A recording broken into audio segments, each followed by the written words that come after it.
Good evening, all. Welcome back to Global Webinar Series. So we have with us Dr. RohanAttele. Is a professor of mathematics and chairman of the Department of Mathematics. His interests lie in complex variables and algebraic geometry. Sir, mic is over to you, so you can continue, please. Thank you, Professor Chakravarti. It's a great pleasure to address your students and the distinguished scholars. And thank you for organizing this great event. And I hope you'll continue to sustain these efforts. And thank you for giving me this opportunity to engage your students. So when Professor Chakravarti asked whether here, can I speak in a computer science seminar? Well, I say I'm a mathematician. I'm not a computer scientist. So what can I do? Well, I think it is very profitable for the student base to understand the mathematical underpinnings of the computer science that they learn. They, of course, get the basics. Every computer science students take calculus, differential equations, complex variables, so on and so forth. But the abstract algebra part is the one that is traditionally not discussed to the extent of the calculus sequences, even unless you're at a R1 institution like MIT, Harvard, or some University of Chicago and the United States. In India, I'm not sure where the abstract algebra is taught in computer science curriculum. But it is very good for the students to be aware, mainly because one of the pillars of computational thinking that students are inculcated with is abstract thinking. That means they should learn the power of abstraction to take phenomenon and remove it from the context and take the essence, and that is the abstraction. And the advantage of the abstraction is it now becomes applicable in different contexts. So that is what Eugene Wagner called the unreasonable success of mathematics. The power of mathematics lies in abstraction. So today we will introduce the student base, particularly to abstract algebra. Of course, I had to beg the indulgence of the distinguished audience since I am mainly addressing the student base, and I hope to rekindle the interest in abstract algebra and continue if they wish to do more work. So even if you go back to very early stages, means Greek mathematics, the discovery of the real number system was to unify magnitudes. In Greek mathematics, you see there's a magnitude is considered with line segments, what they call areas, what are called volumes. But then they were considered as three separate entities.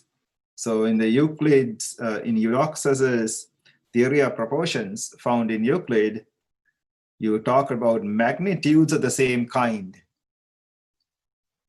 Until real numbers were discovered and used, they were magnitudes of length, area, volume were considered as separately.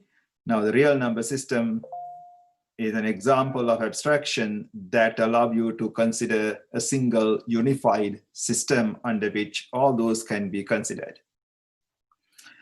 The geometry is the beginning. Algebra arose out of geometry. When people, as far back as Euclid, realized that when you construct geometrical figures, there is a constructions can be thought of as operations on the objects that you are dealing with. And that gave rise to algebra.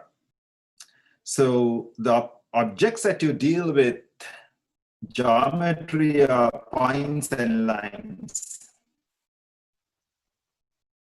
By combining two line segments in two different ways, you can construct either another line segment, and that is called adding or subtracting two line segments.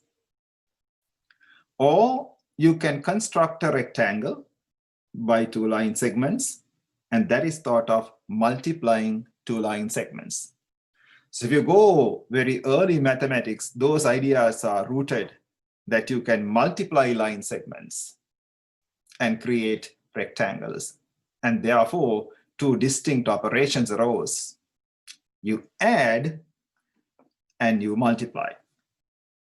The addition is usually reserved when you work with objects and do some operation on it called addition and create objects of the same kind.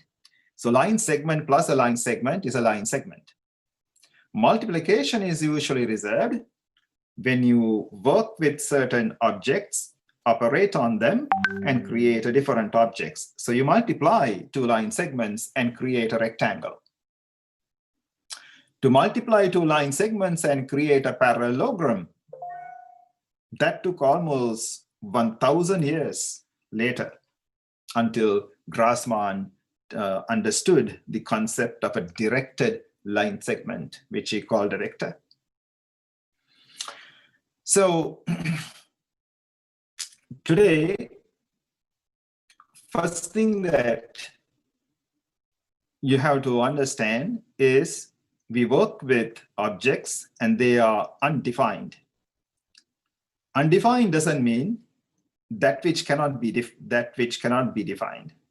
Undefined means left undefined. So you can use that in different contexts. Then we are going to understand more deeply what is meant by the operation of addition and what we call multiplication. And how do you put both those two operations in a single entity called a ring? And the specialization of the ring will become a field. These ideas were developed in the early 1900s. When people try to understand more deeply the concepts of a prime, irreducible, if you had normal mathematical background, you will not be able to distinguish between prime and irreducible. You need to learn abstract algebra to understand the difference between being prime and being irreducible. Deeper understanding of the fundamental theorems, like the fundamental theorem of arithmetic, every integer can be written uniquely as a product of primes. Then to understand and generalize the concept of integer, what is meant by integral as a concept of integer. And that was later understood as the concept of an ideal in a ring.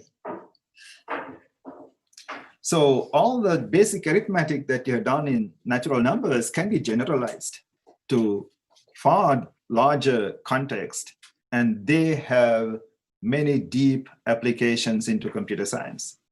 In particular, since this is in a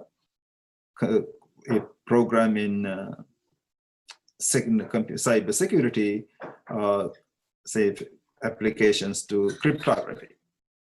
So I thought maybe I will finish this off with an application into discrete logarithms, the ideas that we discussed today.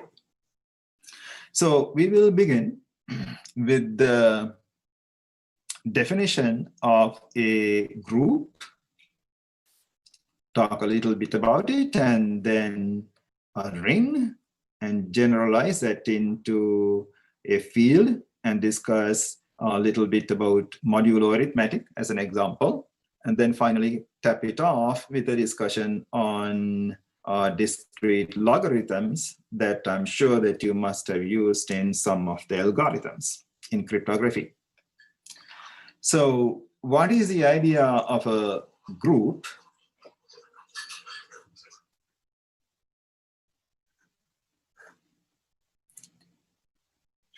I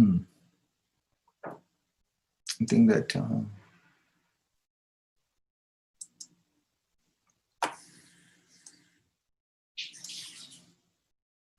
just 1 second. Let me.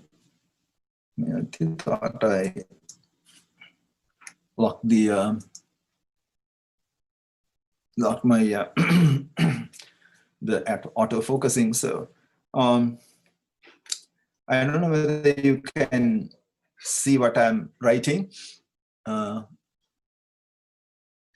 Is it? Can you see, Professor Chakravarti? That it is visible, sir. Is it visible? Okay. So we begin with a set of objects.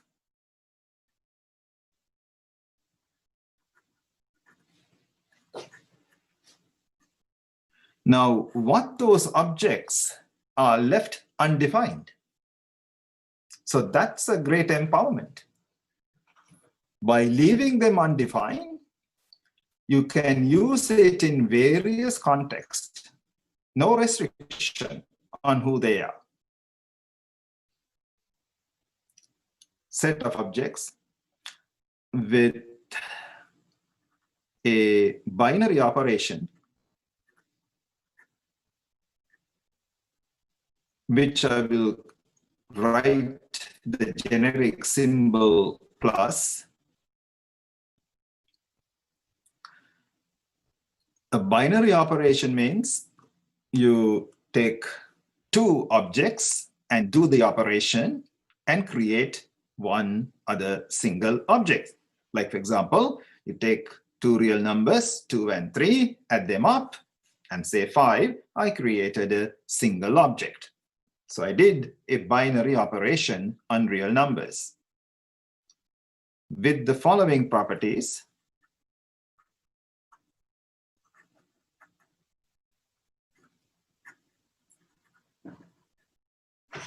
One,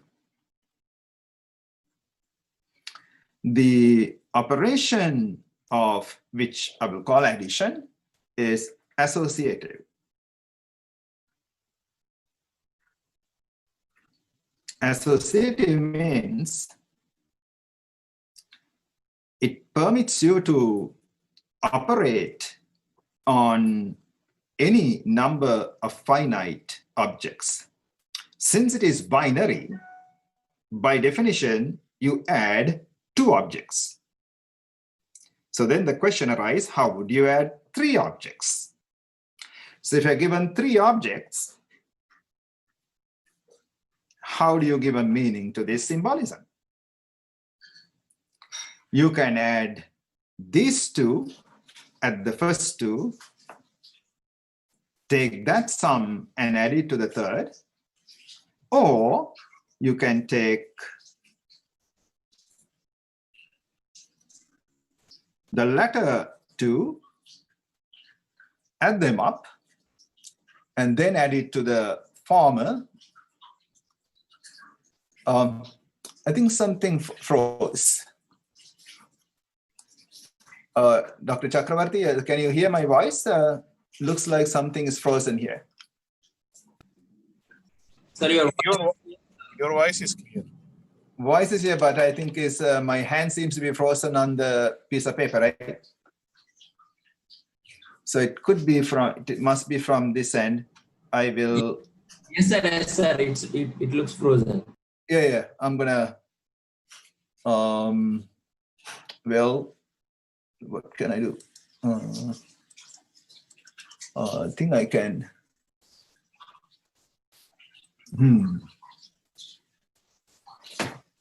I may have to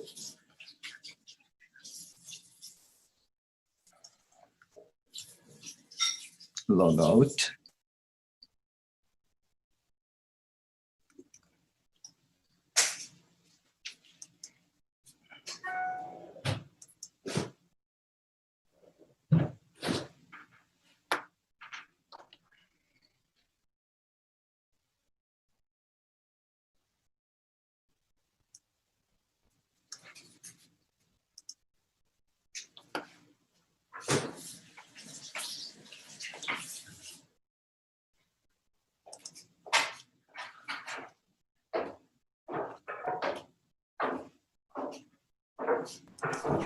Now it is okay, sir. Now you can see? Yes, sir. Okay. Okay. I cannot see where the screen is. I cannot see you or any. Oh, I can see. Got it. Okay. Yeah, that's fine. All right. So we were discussing how do you add three objects. So you have two choices. I rewrite this again. Two choices. You can add the former two and add it to the third, or the other alternative is to add the latter two and add it to the first one. So the first axiom put in a requirement that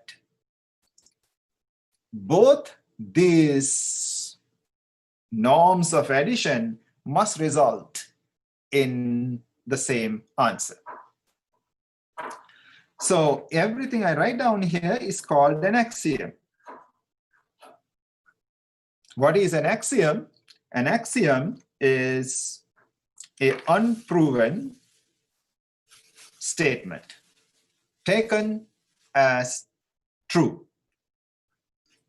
So the fundamental question that you, when you set up a system, axiomatic system, is, are there internal contradictions? You can be writing these various statements as taken for granted as a truth, but deep down, they could result in internal contradictions. How do we know that there are no internal contradictions? Is by creating examples of groups. Since groups exist, we know the axioms have no internal contradictions. This is called, the group is called associative property. Then a second property is specializing. We use a property called being commutative. In usual algebra, we do not have this property, too restrictive, but in all the applications here, being commutative is fine. A plus B must be same as B plus A for all objects. And the third property is the existence of an identity. That seems to be very important, that when you set up a system, what are the invariant points in that system? That once you do this operation, it does not alter the objects. There exists an object, which are normally called E, such that, normally called 0, such that A plus 0 is equal to A for all A.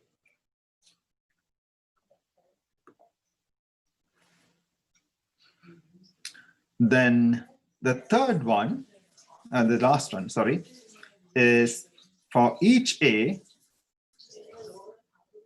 each object, there exists another object B, such that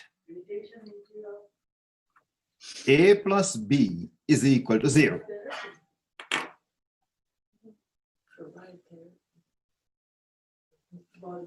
That is those are the axioms of a commutative group.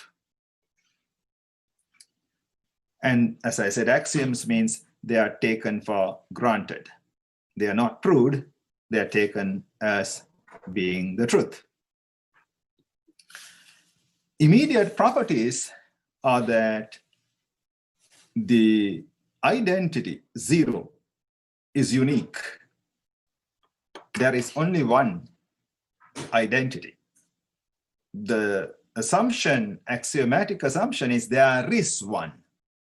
A consequence is there is only one. Likewise, for the B such that A plus B is equal to 0, the B is also unique. Given A, there is only one B such that A plus B is equal to 0. That can be proved. The axiom is there is a B such that A plus B is equal to 0. And the theorem is there is only one such B. And that B has a name. And B is called the additive inverse of A.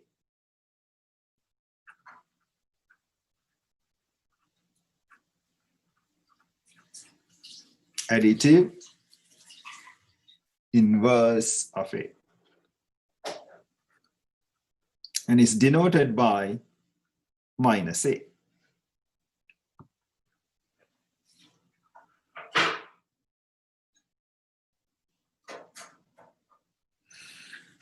So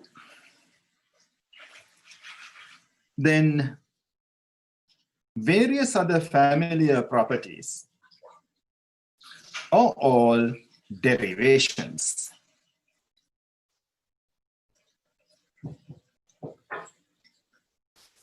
That means consequences of these axioms. So one of the very first properties that can be proved is what is minus of A plus B. Means if I know the additive inverse of A and I know the additive inverse of B, then I take A and B and combine them into a single object called A plus B. How do I figure out its additive inverse? The theorem says it is equal to minus A plus minus B. You simply add the two additive inverses of A and B.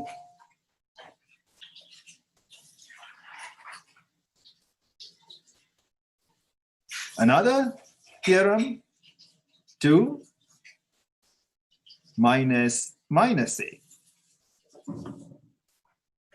What does that mean? You take an object, take its inverse object, and then take the inverse of that object.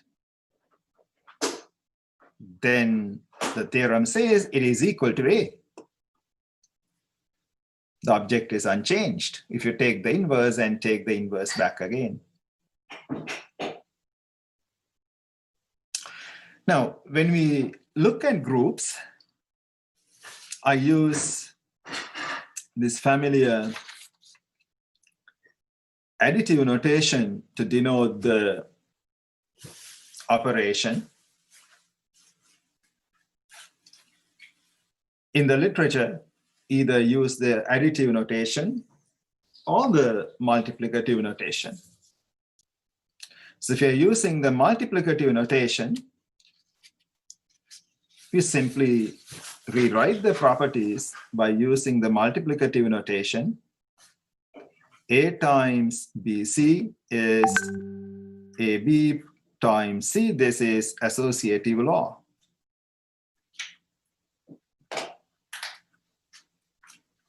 Two, AB equals BA, that's commutative law.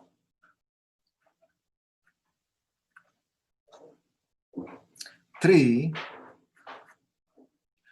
we normally use the symbol E, not 1.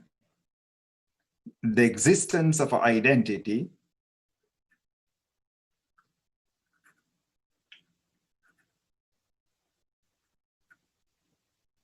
So we assume there exists an object denoted by E, or sometimes by 1, the usual 1 symbol, such that A times E is equal to A for all A.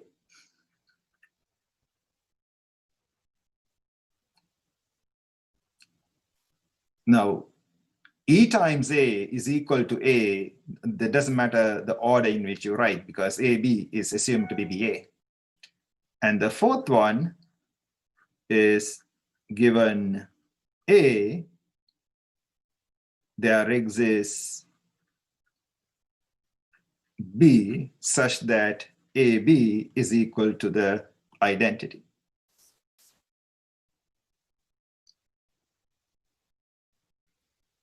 So now we realize that whether you write in additive notation or the multiplicative notation, you're communicating this, you're constructing a similar structures.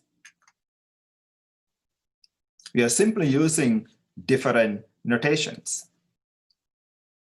So in the additive notation,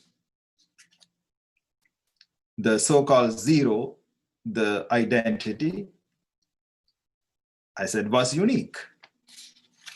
Now here, the identity E is unique. The axiom says there exists an identity. The theorem is there is only one identity. Likewise, given any object A, the axiom says there is an object B such that AB is the identity. And the theorem says there is only one B. Given A, there is only one B such that AB is equal to E. And there is a special notation for B. B is written as A to the -1.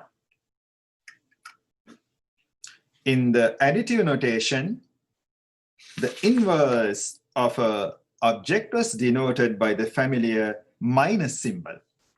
This is not to be confused with the negative symbol. They are very different concepts. This is the additive inverse of A.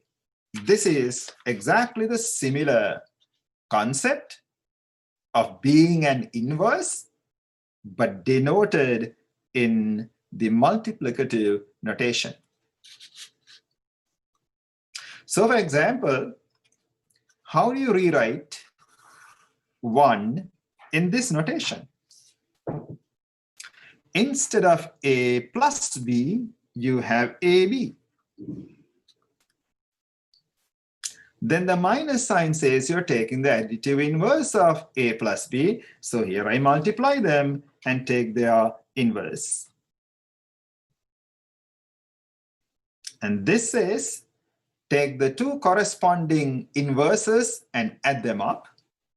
You now take it, think of that correspondingly. You take the two inverses and now don't say add, we multiply them. So that gives you the first example of abstract thinking. That's why I wanted to go through this. In elementary algebra classes, all of the students would have learned this result and that result, but perhaps they may have thought of them as different results. Now you realize they're not. They are the same result, presented in two different notations.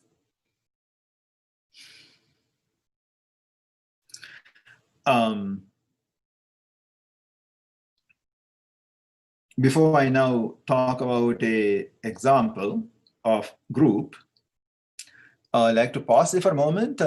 Any student in the audience want to ask any question, Professor Chakravarti? Or? Yes, Professor. Hello, can you hear me?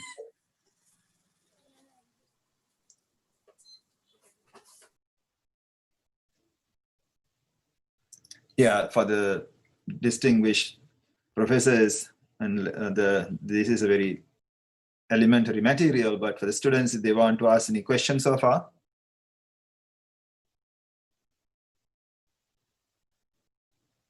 Nothing, Professor Chakravarti?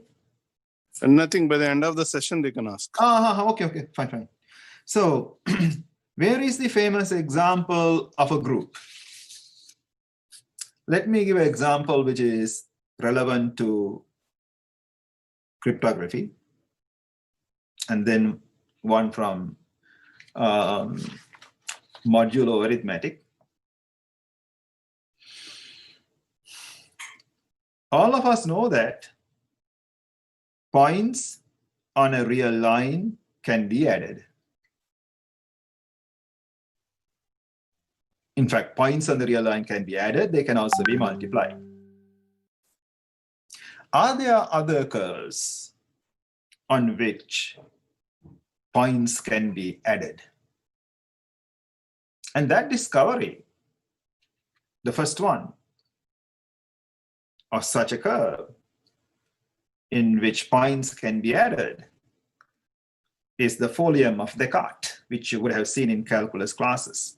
Not the addition, but the how does a Theorem of Descartes look like? Generally, today we will look at a general type of curves called cubics.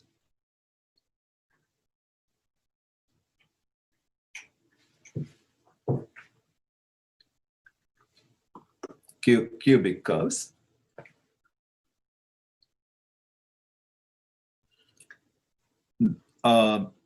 They have various type of graphs, but here is a typical.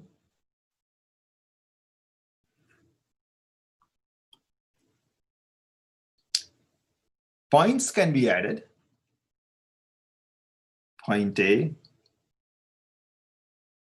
point B, joined by the line, vertical line, A plus B. Now that is a group. It satisfies these properties that were written here. Then the other example that you would have come across very often is modulo arithmetic.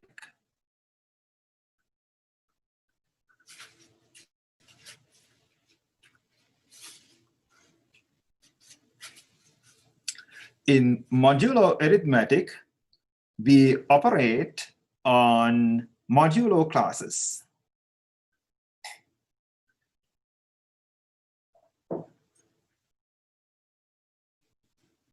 So, for example, you would have seen a notation like Z10. And you may have seen this being written 0, 1, 2, up to 9. So the objects are 0, 1, 2, so on and so forth, up to 9. These are not meant to be the natural, not meant to be the integers. 0 is a modulo class. In more precise notation, this would have been presented like this.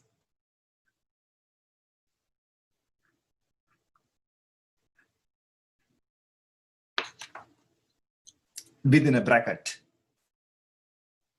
So, for example, one bracket means the set of all integers. When you divide by 10, the remainder is equal to 1.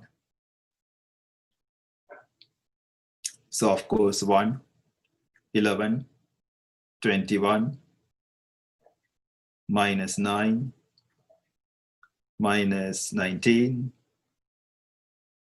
so on and so forth. That entire set is denoted by bracket 1, or simply, most of the time, just 1. In that vein, say 0 means the set of all integers. When you divide by 10, the remainder is 0. So 0, 10, 20, 30, minus 10, minus 20, all of them. A notion of addition and multiplication can be defined on these objects. which satisfy the group properties. The addition will satisfy the group property. Multiplication in general will not. Multiplication will also satisfy the group property if you're dealing with a with a prime number, not 10, like C7. What is the additive property? So you can say, here is how I'm going to add any two objects here. I'll illustrate by example. 1 plus 2 in the literature to distinguish this plus from the regular addition of integers. Now you'll see it covered in a circle. Means you add any two objects here in the usual manner. So 1 plus 2 is 3. Divide the 3 by 10. Whatever the remainder is, what you write. When, of course, when you divide 3 by 10, the remainder is 3.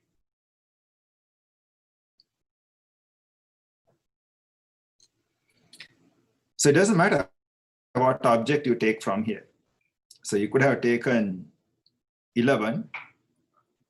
This 1 means 1 include 1, 11, 21, all of those things. These are the same. Plus, instead of taking 2, I can take 12.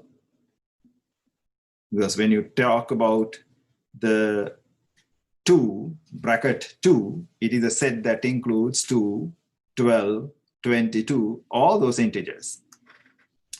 That 2 simply says, you're looking at all the integers. When you divide by 10, the remainder is 2. If I add these two, I get 11 plus 12 is 23.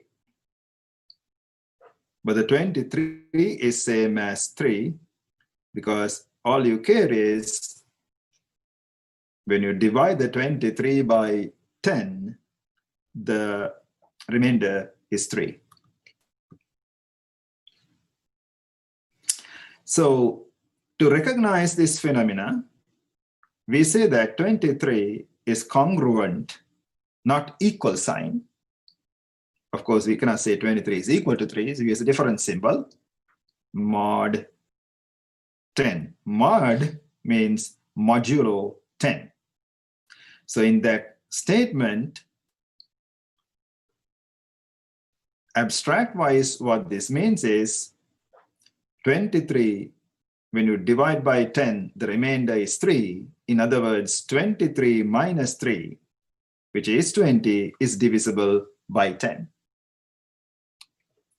So you will see this symbolism used very often. A is congruent B mod n. In our example here, it was a 10. It means n divides A minus B.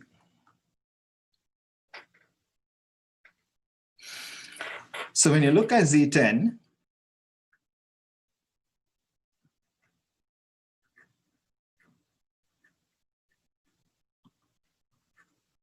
you may have seen this simply written as 0, 1 up to 9 without the bracket.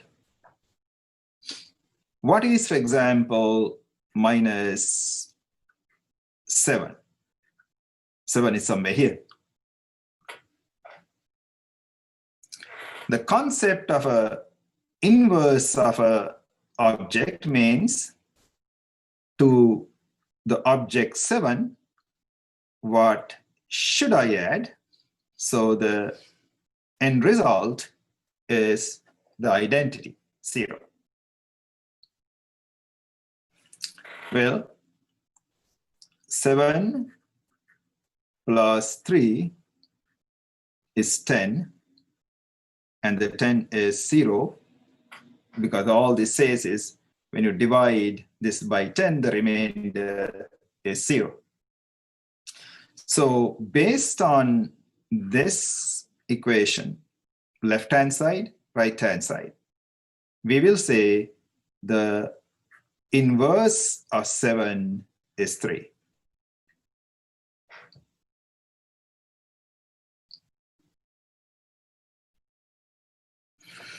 So this is a group.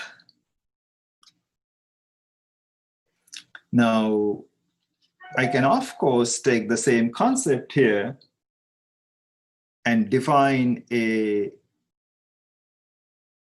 product using the same modulo concept. Then the Z10 will be endowed with 2 binary operations, addition and a multiplication, a multiplication and addition. So in the multiplication sense, you take any of the objects in Z10. I'll denote the special multiplication symbol not to confuse with the regular multiplication. Multiply something here, lack of a better thing, I'll say 6. You multiply them in the regular sense, you get a 12. And then rewrite this by dividing the 12 by 10 and remainder is 2. So you're written back with the object that looks like here.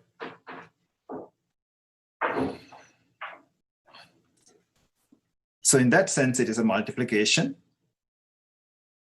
This is a group, it has identity, and every element has an inverse.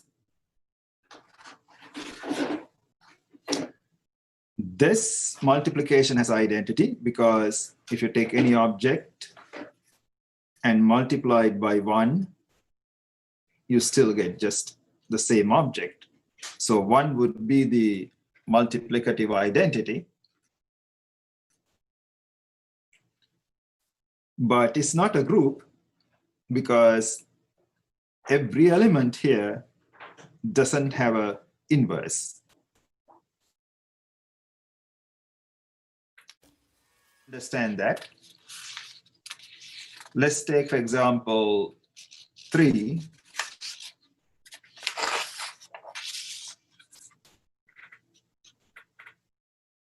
Write C10 again here.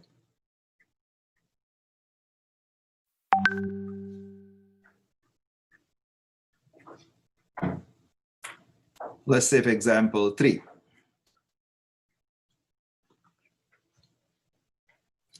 What is the inverse of 3? So keep multiplying 3 by other objects here. Could multiply by 0. Well, you get 0. Can multiply by 1. I get 3. I want to get 1 when you multiply by 2. I get 6. 3 times 3, get 9, still not a 1. 3 times F4, that's a 12, which I will write as a 2. When you divide the 12 by 10, the remainder is 2. Then 3 times 5, 15. Divide by 10, the remainder is 5. 3 times 6, 18. Divide by 10, the remainder is 8. Then 3 times 7, 21. Divide by 10, the remainder is 1. Now I stop because 3 times another object became the identity. So 7 is inverse, multiplicative inverse of 3, and we write like this notation for multiplicative inverse. I can also write in the same vein, 3 is the multiplicative inverse of 7. So at least 3 has a multiplicative inverse. But if you look at 2, 2 has no multiplicative inverse in the sense that you can multiply it by all the elements here, and none of them will equal to 1. Of course, 2 times 0 is 0. 2 times 1 is 2. What about 2 times 3? That's a 6. Okay, not 1. What about 2 times 4? That's 8, not a 1. 2 times 5. That's 10, which is 0. So that itself is not a property that you see in real numbers. You have multiplied 2 objects to non-zero objects and created 0. That you don't find among real numbers or complex numbers. Then 2 times 6 is 12, and the 12 is 2. 2 times 7 is 14, and the 14 is 4. 2 times 8, 16 means 6, and 2 times 9 is 18, and 18 means 8. So I did not get 1. The significance of 1 is the multiplicative identity. When you multiply by 1 any one of these objects, you get back that same object. So 2 multiplied by nobody will give me 1. So 2 has no multiplicative inverse.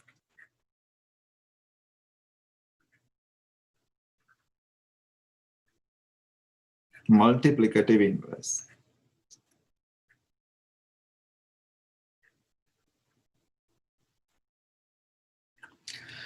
So in the multiplicative sense, this is not a group.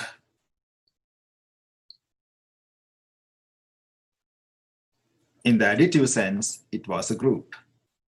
But now the structure that has been created, Z10, it has both addition and multiplication. That's more familiar to you, because real numbers have both addition and multiplication sitting side by side. So Modulo Arithmetic provides objects, and what the object depends upon modulo what integer you consider. Here is modulo 10, I can do modulo 7, whatever modulo number. Then I have a system of addition and multiplication. The system of addition and multiplications can be held together was discovered in around early 1900s and is called a ring.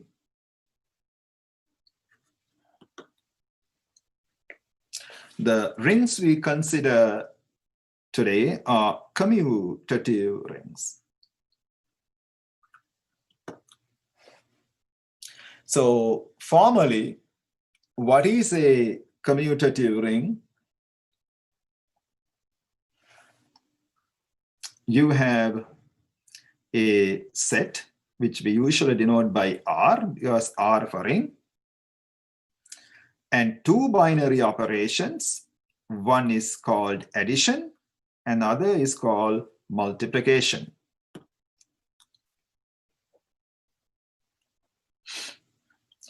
With the following properties: 1, both addition and multiplication is associative. That means A plus B plus C is A plus B plus C, and A times B times C is a same as AB times C. So associative law enables us to extend the binary operation of addition and multiplication to add or multiply more than two objects. Once you remove the associative law, we can still remove associative law and create systems in which the operation can be extended to more than one, more than two, and that is called a Lie bracket. Sophus Lie discovered such a process. 2, both of these operations have identities. So there exists a 0 such that A plus 0 is equal to A for all A.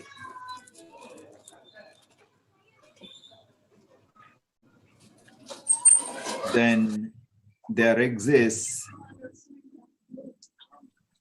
an object which will denote by 1 such that A times 1 is equal to A for all A.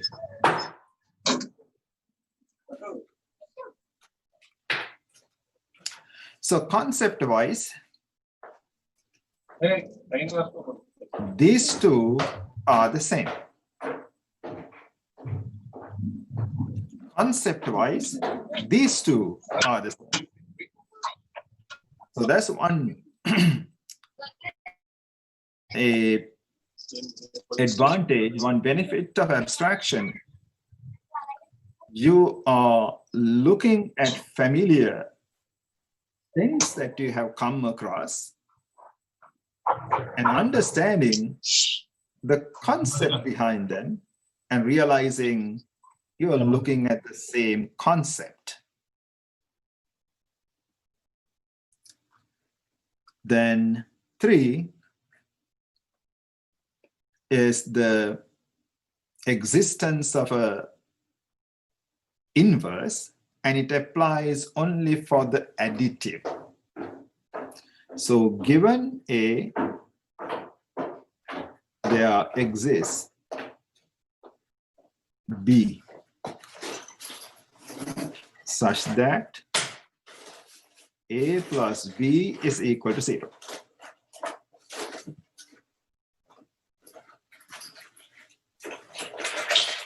And B is called additive inverse of A and is denoted by minus A. So coming back here again, over there, these are the axioms.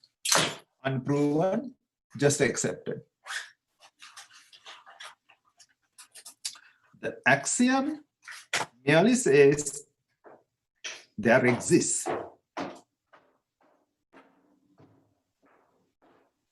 The theorem says the existence is unique.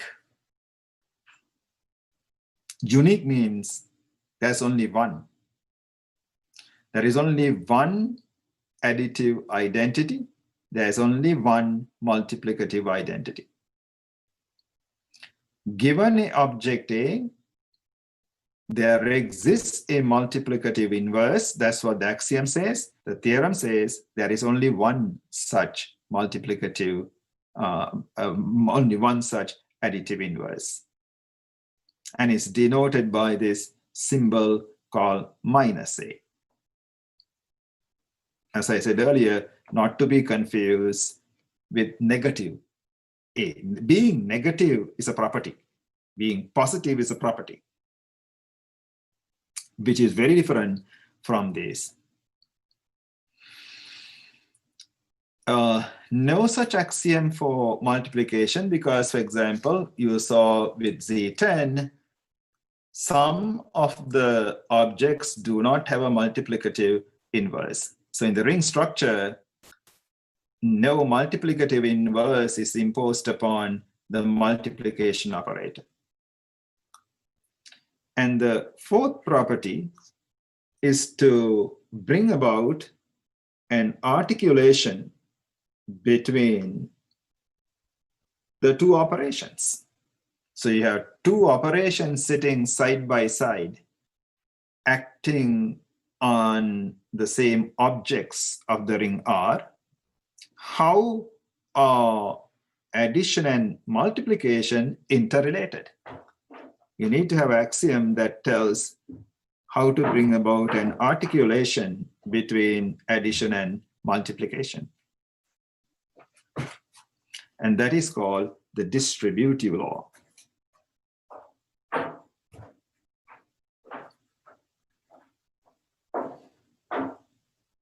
In the distributive law, it says A, B plus C.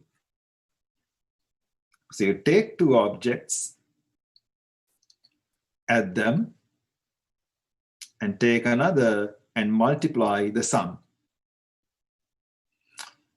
As usual, you can explicitly put the multiplication symbol or simply ignore the multiplication symbol when there is a parenthesis. The distributive law says, go ahead and multiply by A these two individually and add them up.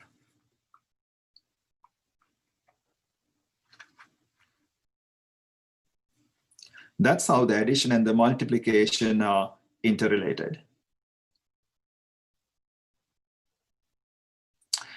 That came about, the roots of this law lies in geometry, where B and C were thought of as line segments. B is a line segment, C is a line segment. B plus C is the combined line segment. Notice the word length is not used. A multiplying B plus C means create the rectangle. I never use the word area. So B plus C is this segment. A times B plus C is this rectangle.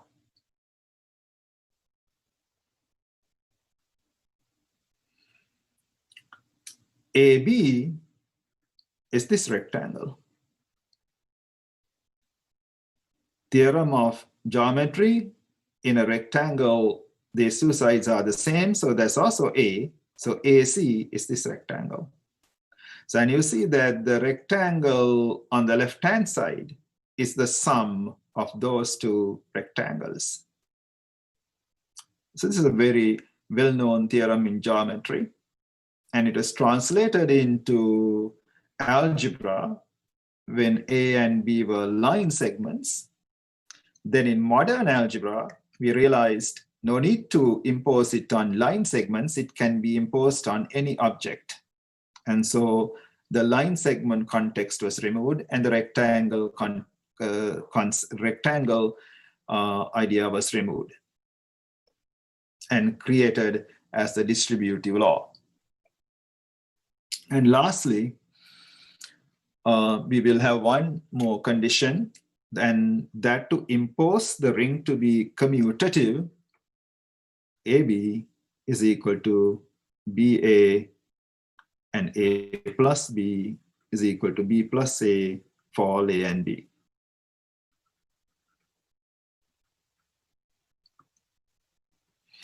So that is the commutative condition.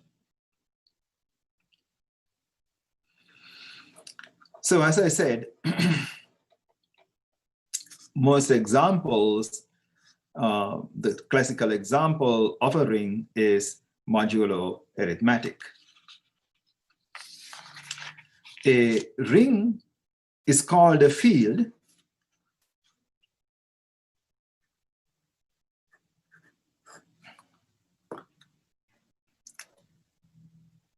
when you impose one more condition. And the condition that we impose is that every element, the missing condition, that every element other than 0 will have a multiplicative inverse. In any ring, every element has an additive inverse.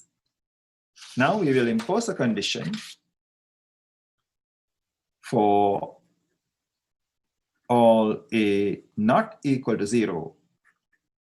There exists a B such that AB is the multiplicative identity. We have to impose A not equal to 0 because 0 times B can be shown to be 0.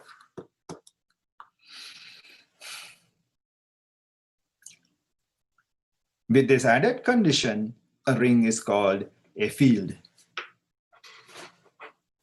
What is a classical example of a field? Well, do modulo arithmetic, but instead of choosing a composite integer here, you must choose a prime number from natural numbers.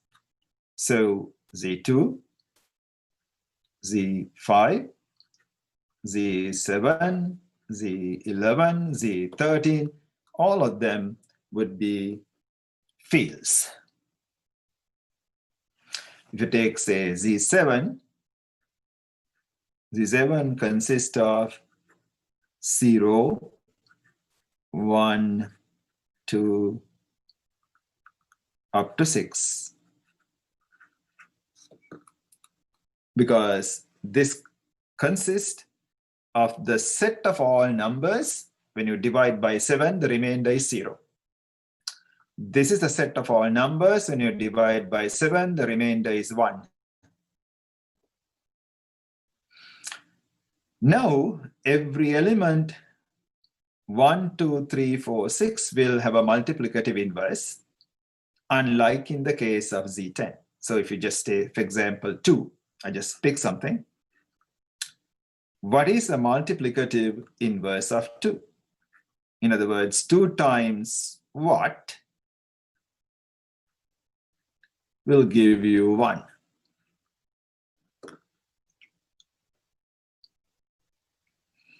Is it, for example, could be 5? Well, 2 times 5 is 10. Divide by 7, the remainder is 3. So no, the inverse of 2 cannot be 5. What could it be? Can it be 3? Let's multiply 2 times 3. We get 6. No, can't be 3. Can it be 4? Well, multiply them, we get 8. Well, 8 is not here, so you have to rewrite it an equivalent form of this one, which is here. When you divide the 8 by 7, the remainder is 1. Aha! So that tells you that the multiplicative inverse of 2 is equal to 4. So every element here has a multiplicative inverse as well as a additive inverse. And that makes it a field. Now, one of the very basic properties of any group, any finite group, is the concept of the order of an element.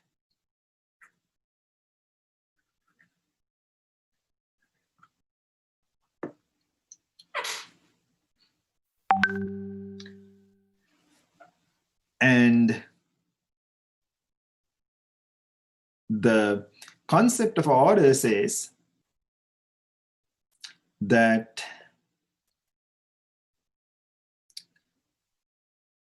if you give me an element and you keep on multiplying the element by itself, that means you create various powers of that element. What is the first exponent at which the power becomes the identity? So for example, if I looked at Z7,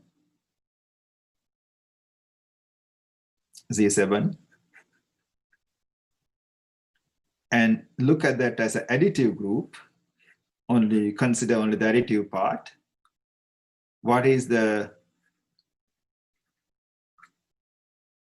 order of, let's say, 2?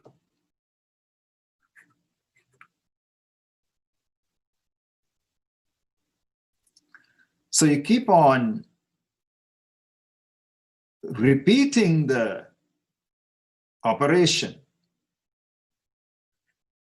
2 plus 2, that's 4, not the identity. Then 2 plus 2 plus 2, 6, still not the identity. You add 2 2 times, you add 2 3 times, then you add 4 times.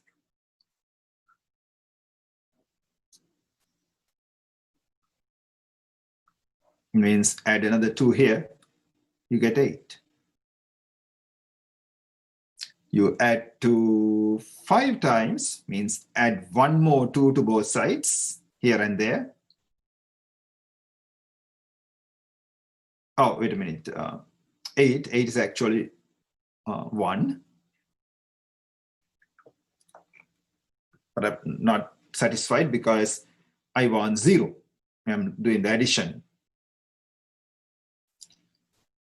So you add 2 5 times, then you will get 3. 2 plus 1. You add 2 6 times.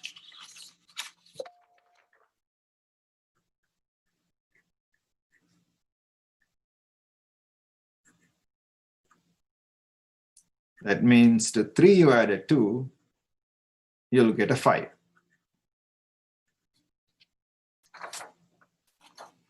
Still not a 0. How about if you add 2 7 times? Well, that means you add 2 to both sides. Here you're adding 2 6 times, and 1 more 2, that makes it you're adding 2 7 times. Then you're adding 2 to 5, you get a 7, and 7 is 0. Modulo 7. So the order of 2 in the 7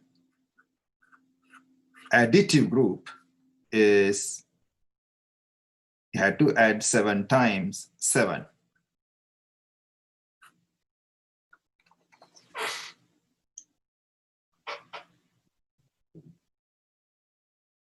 This idea of taking an object and repeatedly applying that object,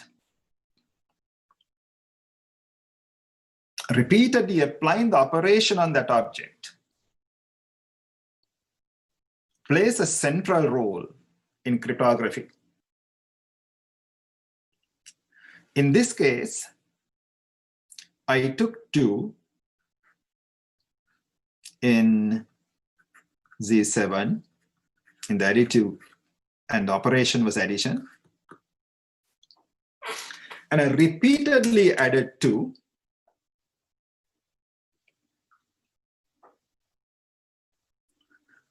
So you could say 2, 1 times 2, So this symbolism means I added 2 twice. I added 2 3 times. I added 2 4 times. I added 2 5 times. I added 2 6 times. And finally, I added 2 7 times. Repeatedly did the operation on 2, additive operation. What did I get? If I just keep 2, I get 2. These two are the same. Adding 2, just keep 2. This means adding 2 twice. From the earlier calculation, it was 4. When I added 2 3 times, I got 6.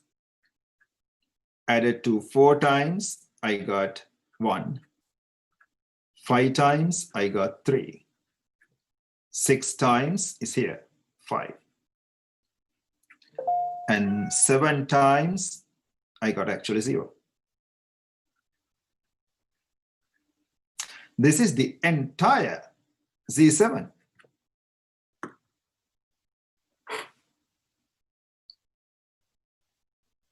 So you see the power of that idea. You have a set of all objects, and by using a single object and repeatedly doing the operation on that object, the entire set of objects can be created. So that single object has all the knowledge to create the entire whole set. And therefore, those single objects are called generators. So say 2 generates Z7.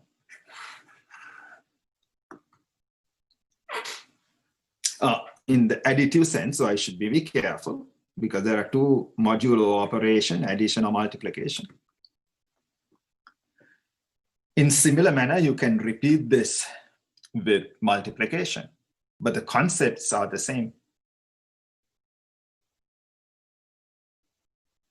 That leads you to the idea of a logarithm and a primitive element.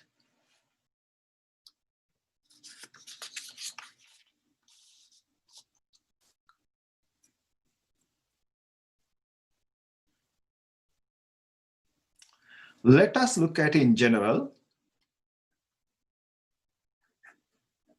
ZP, and I will denote by ZP star, ZP minus 0. P is a prime, like 7 last time.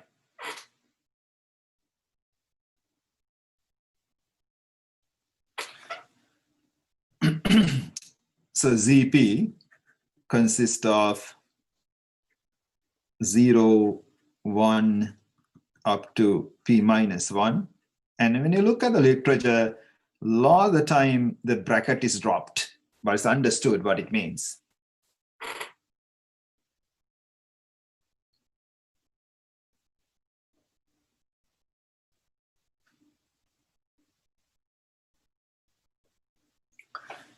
If you take any object here, A not equal to 0.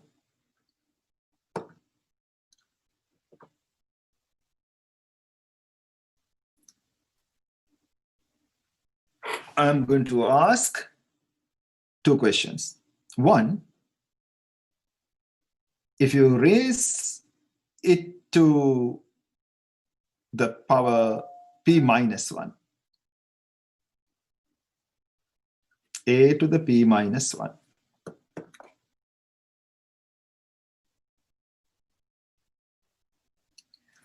Let us look at that a little bit. with the concept with the addition group. In the additive group,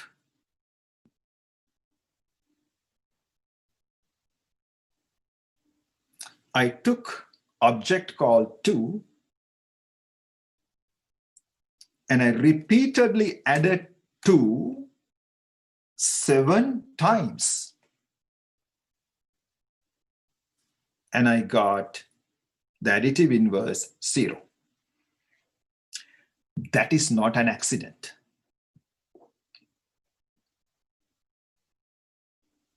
That is a theorem of Lagrange. If you take any group, whether you agree to do addition or multiplication, and you take any element in the group, and you repeatedly apply the operation as many times as the total number of elements in the group, you will always get the identity. That's a theorem of Lagrange. So here, I'm multiplying. When I'm multiplying to be a multiplicative group, you have to discard the 0.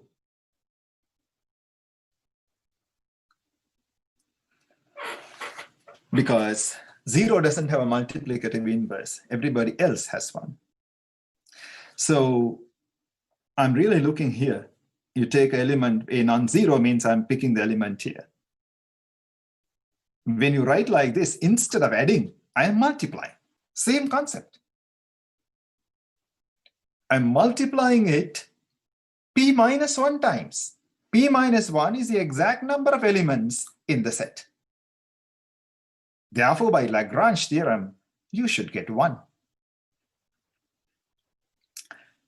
1 in 1 means, so precisely a to the p minus 1 is equal to 1, like this, with the brackets. You would come across this statement without the brackets.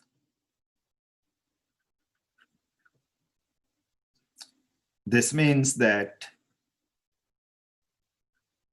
this is how you raise anything to the power p. You take the element and raise the power p. 1. So 2 elements are in the same category, same class here means when this is divided by p, the remainder is equal to 1.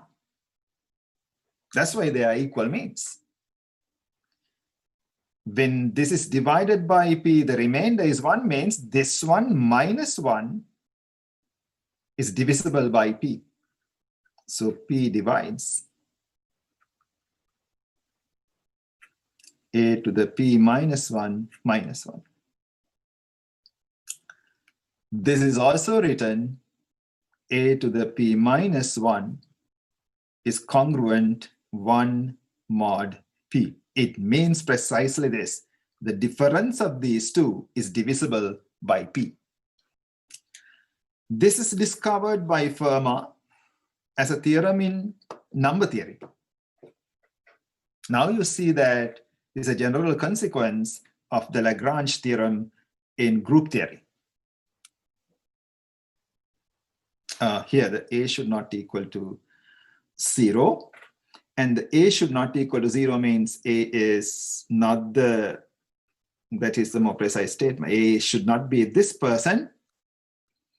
A is not this person means a is not divisible by p. If a is not divisible by p,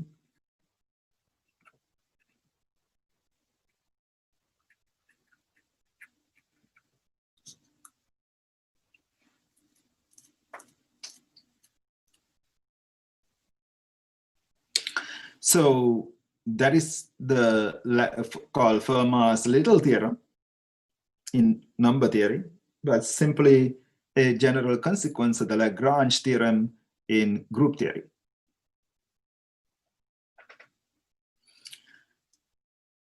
Now, what I mean by primitive elements that I want to tell you now.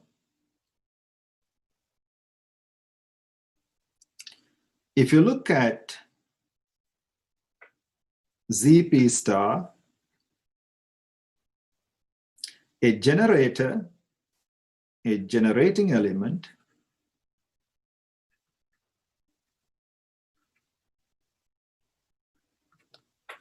is called a primitive element.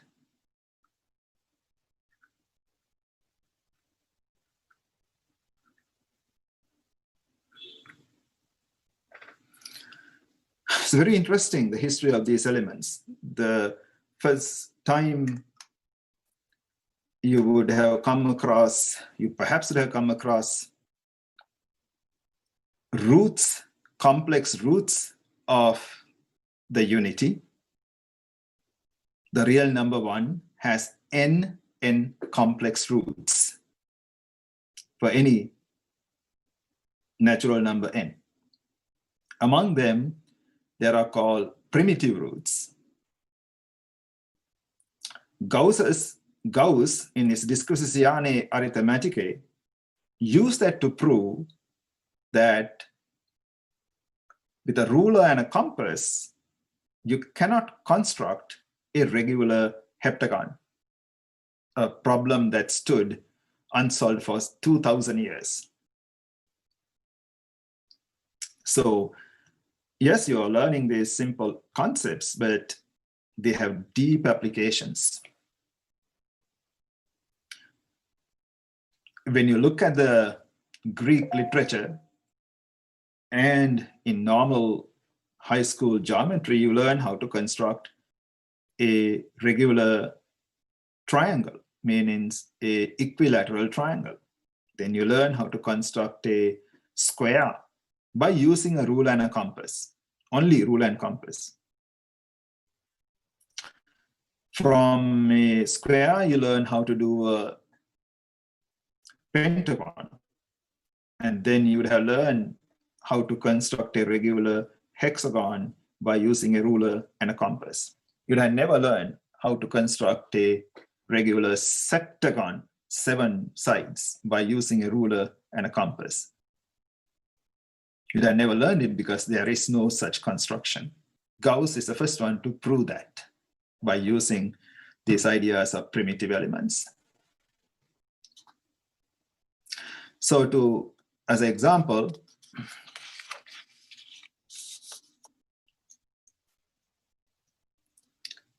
let us look at Z7.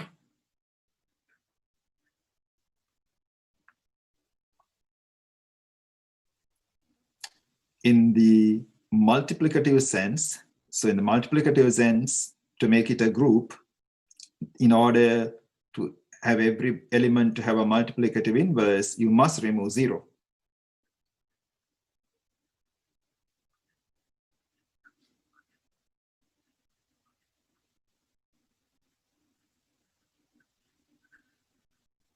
In 7.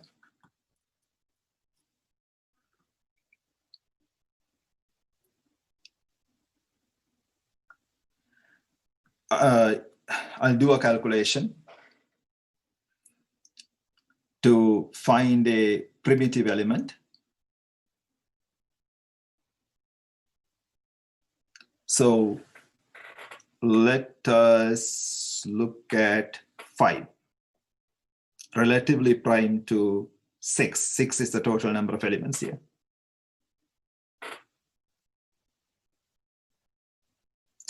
What are all powers of 5? 5 to the power 1, 5 to the power 2, 25, but modulo 7 is equal to 4 because 25 divided by 7 the remainder is 4. 5 cubed, you don't actually do the 5 cubed. You multiply here both sides by 5. So it's built on the previous knowledge. 5 cubed would be a 20. 20 modulo 7, when you divide the 20 by 7, the remainder is 6. 5 to the 4, you get a 30. Divide by 7, the remainder is 2. Okay. 7 times 4 is 28. 5 to the 5, I get a 10, means remainder is 3. 5 to the 6, I get 18. Sorry, I get another 5, I get 15. When you multiply by 5, I get 15. 15 is equal to 1, because when you divide the 15 by 7, you get a 1. So 5 is a generator.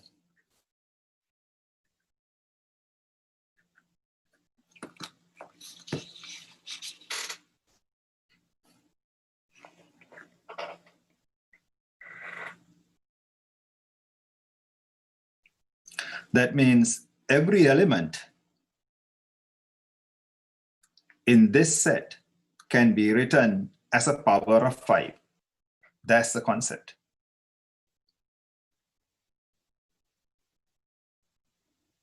That enables us to introduce a discrete logarithm. The logarithm to, in this case, base 5. And 5 doesn't mean the natural number 5, the modulo class 5. I could look here, for example, and say logarithm of 1 is equal to 6. Remember, the logarithm picks the exponent. Based on here, I could say logarithm of 2 is equal to 4.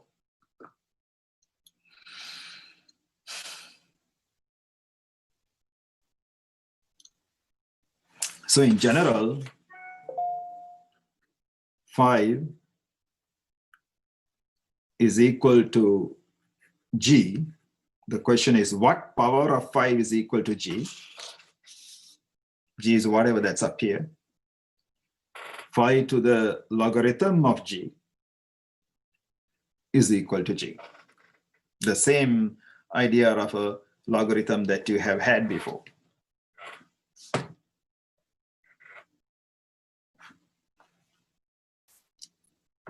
In the language without the bracket, this means 5 to the logarithm of G is congruent to G mod P. Thus, the two congruent classes are the same. So when you say these two are the same, that means 5 to the power 4 minus 2 is divisible by 7.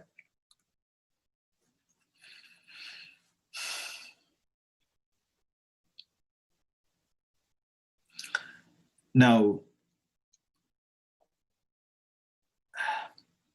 what is the familiar properties of logarithms? And of course, the logarithm is generally chosen among these powers. Let's say 5 to the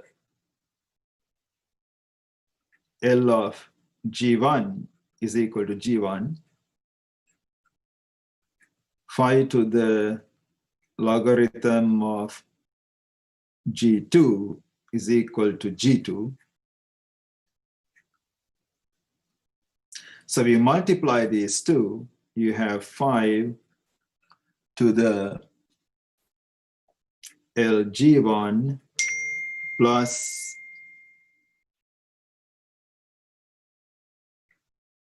LG2 is equal to G1, G2.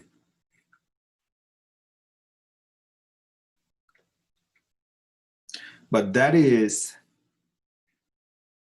G1, G2, which is 5 to the, you can see, for logarithm of G1, G2. So I'm going to put that into a next page.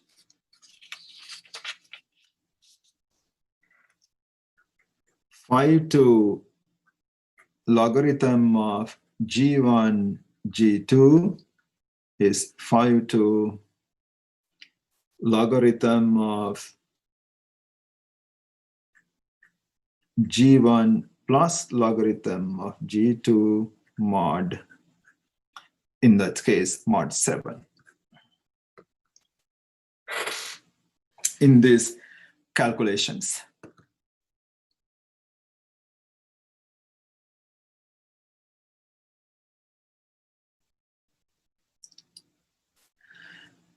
So remember that 5 to the power 6 is congruent to 1 mod 7, because anything a to the p minus 1 is congruent to 1 mod p, if a and p are relatively prime.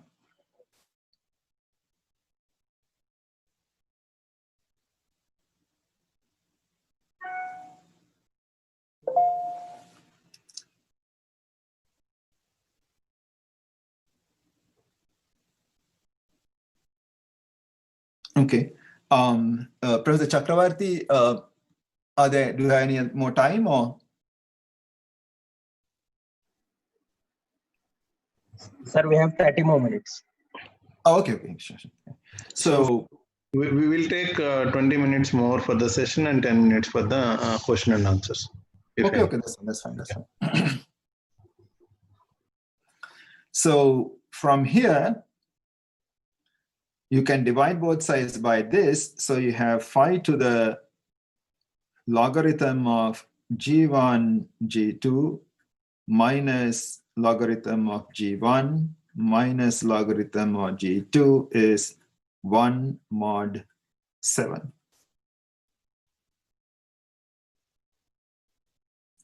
But it is 5 to the 6 that is congruent to 1 mod 7.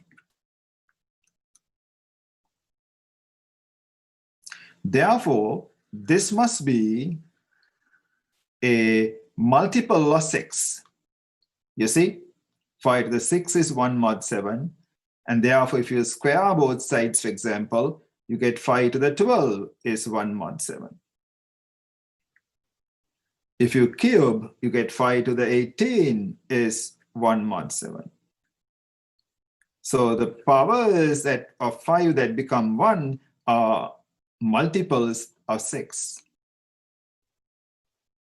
So by looking here, you get L of G1, G2 minus L of G1 minus L of G2 is divisible by 6.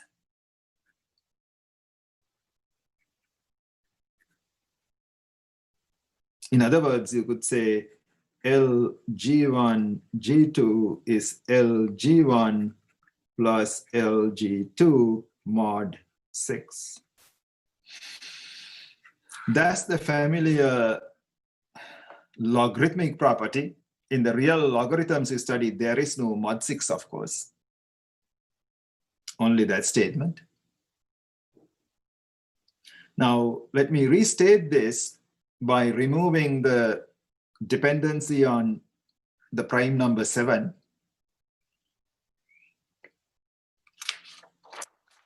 If you just look at an arbitrary ZP, by ZP star in the literature, it means without the 0.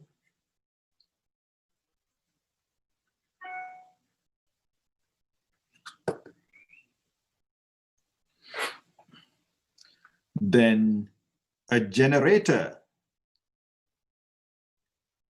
you pick up a generator,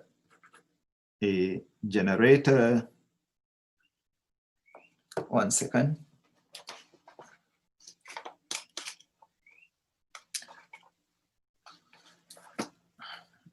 I use 5, so generate, let's say, x. That means if you compute all multiplicative powers of x, it will create all these elements. Sorry, this is not 6, it's p minus 1.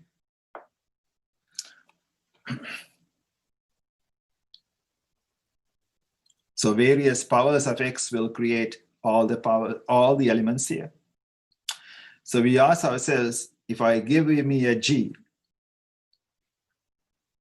not equal to 0, means p does not divide g.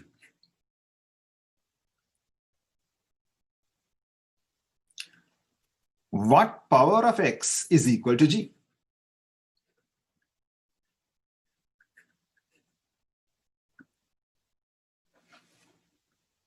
And that is called the logarithm of g.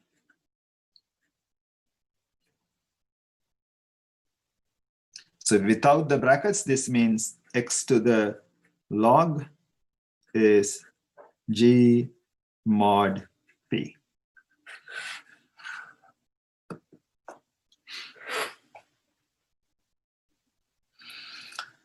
Then the familiar additive property of the logarithm, L of g1, g2 is congruent to L of g1 plus L of g2 mod p minus 1. Remember, in the last example, there was a 7 here and a 6 there.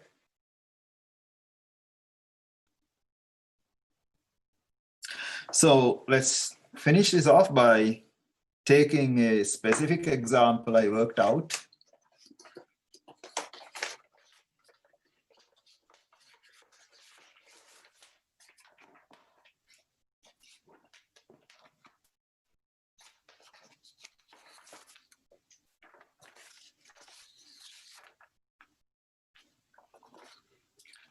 Let's take p to be the prime number 1217. So you're looking at zp minus 1, and the zp minus 1, zp star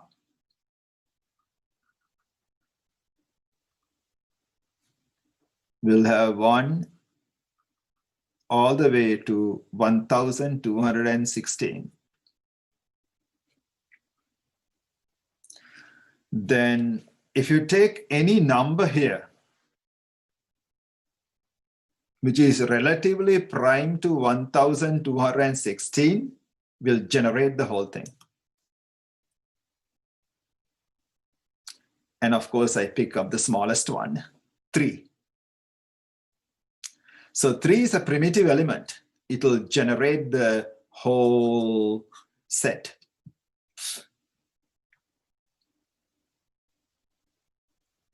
And the example we want to work out is, well, let's pick something here, 37 for lack of a better thing. Didn't want to pick something too small or too big. And the question is, what is the power of 3 that will equal to 37? We know from theory that all powers of 3 will generate the whole thing. So what specific power of 3 is equal to 37? You would have come across that in cryptography where that is used. Now I can show you these ideas now. What we can do is to determine what we call a factor base. There are algorithms for determining a factor base. That is a list of primes. And this list of primes cannot be too small or too big. If it is too big, the calculations will be quite tedious. If it is too small, then it will not serve the purpose, as you will see when you look at the calculations.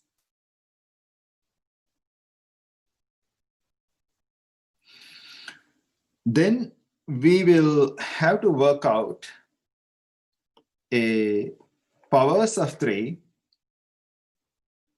which are multiples of these prime numbers. So, of course, 3 to the power 1 is right here, 3. The next power that will involve primes here, not including 3, is 3 to the 24. 3 to the 25 is an easy calculation because you simply multiply this by 5. This is equal to 853. So you multiply all of them together and then subtract it from 1217. That's what the minus sign here means. And you would get 853. Multiply that by 5, and that is 5 to the power 3 modulo 1217. Then we work out the various powers until all the primes here are used in the calculation. So here you have come up with 13, and we will stop here because now all the primes of the set or the factor base have been used up. Oh, sorry. Then we were going to translate each one of these statements into a statement about the logarithm. And we can talk about the logarithm of a -1. And why we can talk about the logarithm of a -1 is a general theorem.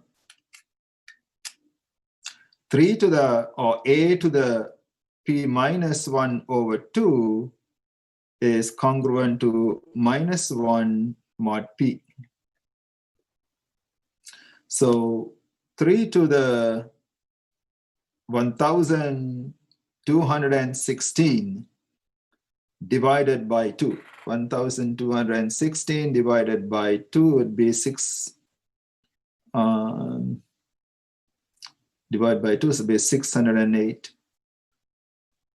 Is congruent to -1 mod 1217. So the logarithm of 608 is equal to -1.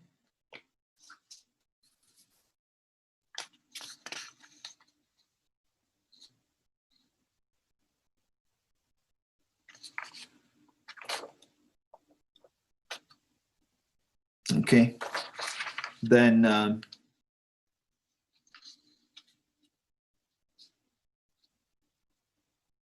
let me rewrite this in equivalent logarithm statements.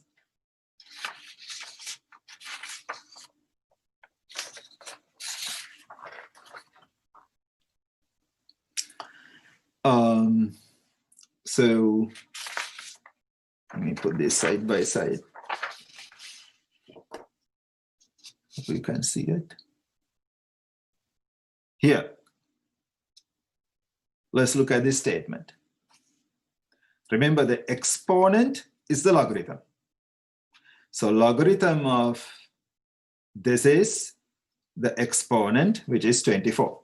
So you look at this one and say 24 is the log is exponent, is logarithm of that one, which is the sum. But the sum, remember, is modulo mod 1216.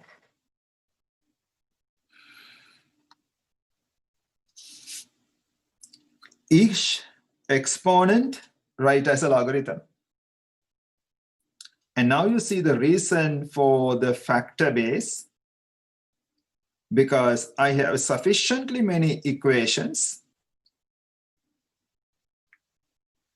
to solve for all the logarithms of the factor base. This is straightforward. Log 13 is equal to 87. Look, for example, that one. You have to multiply both sides by the multiplicative inverse of 3. Don't write 1/3. You have to find the multiplicative inverse of 3, both sides, solve for L5. So these are all linear equations. And you can solve for all the logarithms. Then the question was,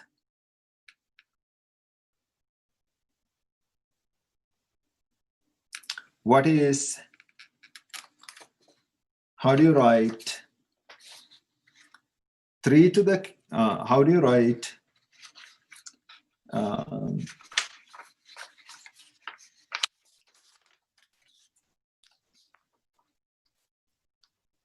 the question was the, let's go back here.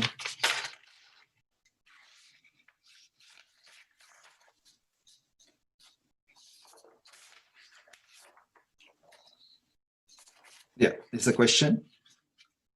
How do you write 37 as a power of 3? We can now answer that question. We randomly multiply 37 by random powers of 3 until you get an exponent here expressible by using the factors from the prime factor base.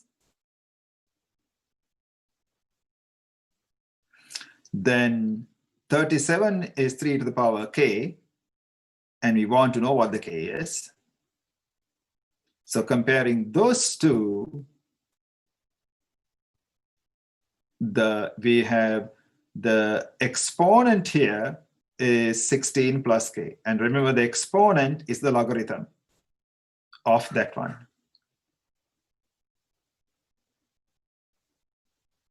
And the logarithm of all this is known.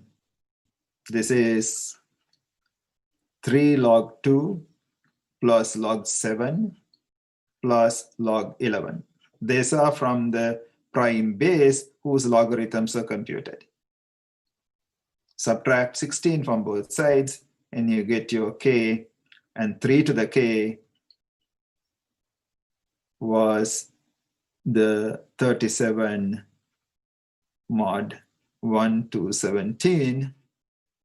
And the question is, what is the power of 3 that's equal to 37? And the answer is 3 to the power 588. I think, Professor Chakravarti, I can stop there.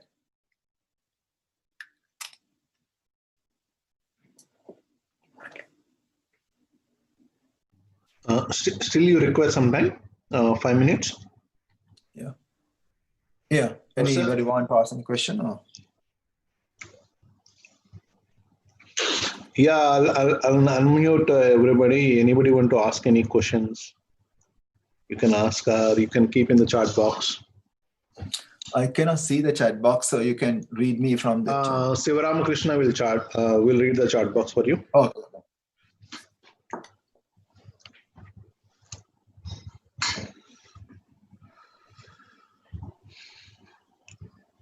So it was a very nice session, Professor Rohan. So this is the first time somebody is using document camera and showing this. I don't know how it looks like on your end. So my end, it was clear, very clear. Oh, Because okay, that's I'm good. using laptop. Even in the mobile also, if they keep in a flip mode, they can see it. Okay. Well, that's good, because I see that in the Zoom, it looks very clear on, because I'm seeing what I'm writing. And on, of course, it's clear on this side, but I wasn't sure how it would look over there. It is pretty clear, sir. Oh, thank you. Very good. Well, thank this camera, whatever it is. So I hope they had an idea of the abstract thinking. which is a foundation of computational thinking, abstract thinking, algorithms, and the mathematical foundations of some parts of computer science. In fact, there is a great deal of discussion going on how much of abstract algebra should be taught for computer science, and the wisdom of teaching calculus. Where is the calculus used as opposed to the abstract algebra?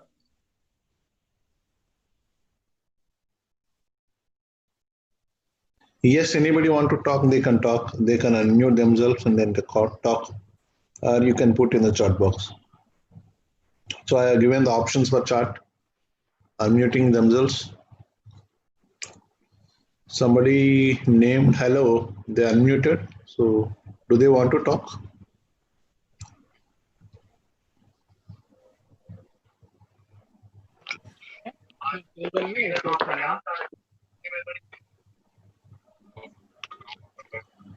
P. Likita want to talk? Likita?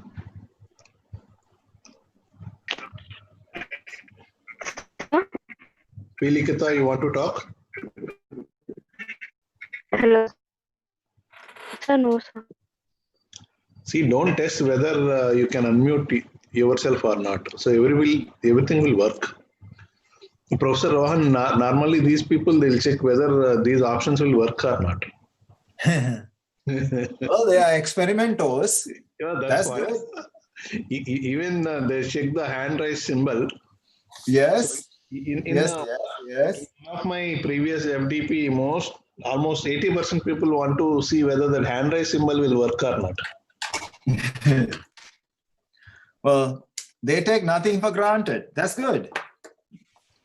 Professor Rohan, there is a question in the chat box from Ms. Utkalika Satpathy. What she's asking is there any books we can refer for this topics? Oh, for the cryptography, there are many books on mathematical cryptography. I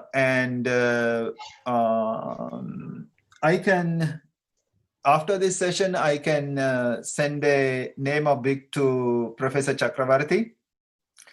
But what is lacking is good book on finite field theory written for computer science students. They are all written for mathematics students.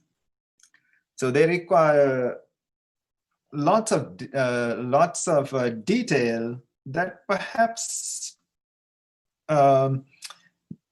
is perhaps out of the realm for a computer science students. But I will send some of the book things to Professor Chakravarti, and maybe Professor, you can send it to the young lady. Sure, sir, we'll share. Yeah, I'll just email him right now. Right after this discussion is over, I will email him right now. So I myself also looking for a good book on finite fields for cryptography, for teaching cryptography for so long. Yeah, so I think probably we'll have to write one because I don't see many that. I mean, there are a ton of very, very good books on finite field theory, of course. I think even if you look at the publications from the Tata Institute of Fundamental Research, there should be books on finite field theory. But one thing we can do is that for the computer science students. Sir. Yeah, I think what we need is this one.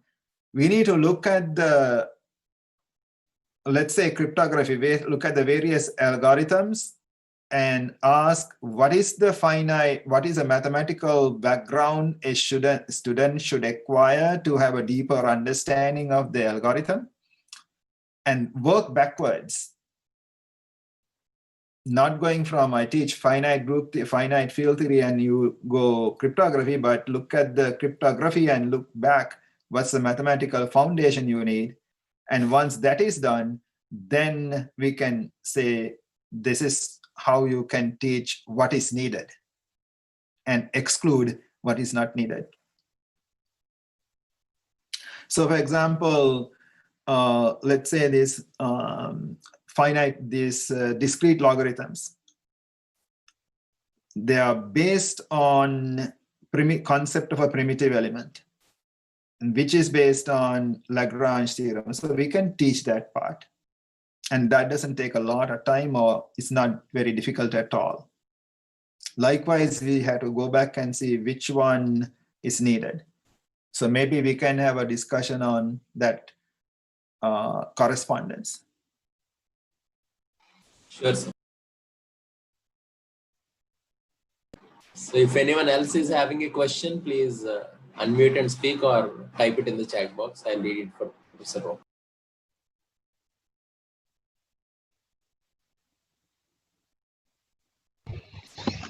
I think that's it from there, and I think Professor Rohan. Okay, Professor, then I will log out and I will email you the book, some of the books, and not the books, I mean the title, and you can convey that, if you don't mind, to the... So we have a group, Telegram group. In that I can... Oh, okay, sure, right.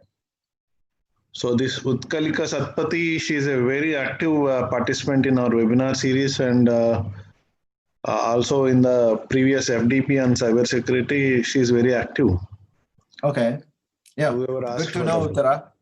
Yeah. So thank you very much, Rohan. Thank you, sir. Thank you so much for hosting us. Soon, maybe in the next year at your place in another. Yeah, when